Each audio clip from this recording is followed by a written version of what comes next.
So hands up, who is a commercial investor now already? It's about half the room. So who has more than 5 commercials? Okay. So you're all sort of relatively early to mid-stage commercial investors. I've got to watch you then. Actually, you can help out. So tell me of a how much more fudge do you want? Okay, so tell me of a missed benefit. I just love commercial. Every deal is like a puzzle, and you see it in 3D, and it's individual. It's not, when you buy a house, it's kind of like a bit cookie cutter, and it's interesting. The returns are higher than residential. Really? Yeah. I'll break that down, don't worry. I'll make you a believer by the end of the day. It really is. At first, it looks like, from the outside, it looks like it's not, but it is. And it's overlooked by so many investors. So there's like, no, it's not, wouldn't you agree? Not as much competition. Yeah. So it's so fantastic, really. Well, Was that? Sorry? more exciting. More exciting, yeah. More complex. More complex, yes, but you've got to get educated. Yeah.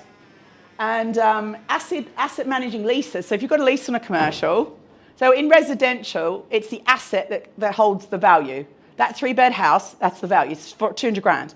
With a commercial building, if it's empty, it's worth one thing. If it's full, it's worth another value. And if you've got a really good tenant in there, it's worth even more. So the leases, the paper, holds the key to the value. Isn't that cool? Yeah. So Are you going to explain more about that? 'Cause I didn't really understand what you said there. Sorry. So when you have a commercial building, you have a commercial, well, there's so many exceptions, but generally speaking, when it's empty, so you got an empty commercial building, it might be worth 200 grand. Actually, it could be, the bricks and mortar value could be 300. That's the thing, you could be less than asset value. You can't even build it for what you're paying. And then you go and put McDonald's in for 15 years at 100 grand a year. Suddenly it's worth 500. But all you've done is the lease and maybe a little bit of tweaking in the building.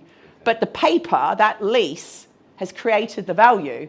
So there's a strategy in commercial where people go in, and there's already so the other thing is when people are selling, they tend to let leases lie.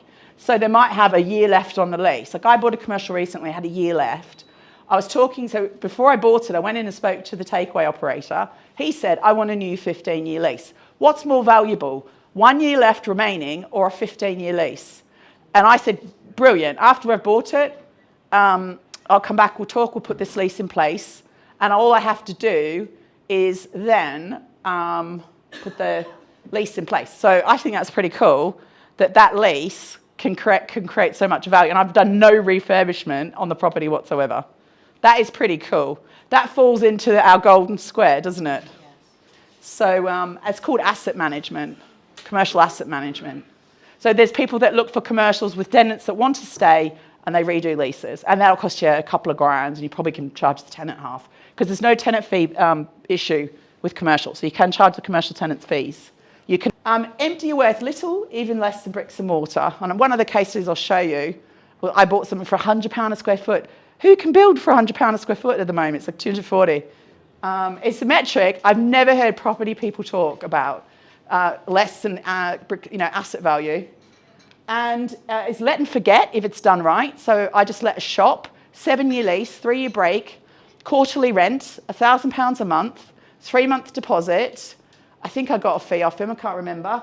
And I don't have to do any leaky taps. So I get 3 grand every quarter and I've got a home owning guarantor. So, and it's the second site, so they've already had an existing site. How much easier is that than my 3-bed buy-to-let where they're like ringing up going, oh, I've lost my job, or, you get into this social. But yeah, we'll get onto that, don't worry. So let and forget if done right. FRI, full repairing insuring. IRI, internal repairing insuring. So FRI is magic. Like that's that whole leaky tap, who cares? Toilet broke, who cares? Compliance even. A lot of the compliance is actually on the tenant and not you as the landlord.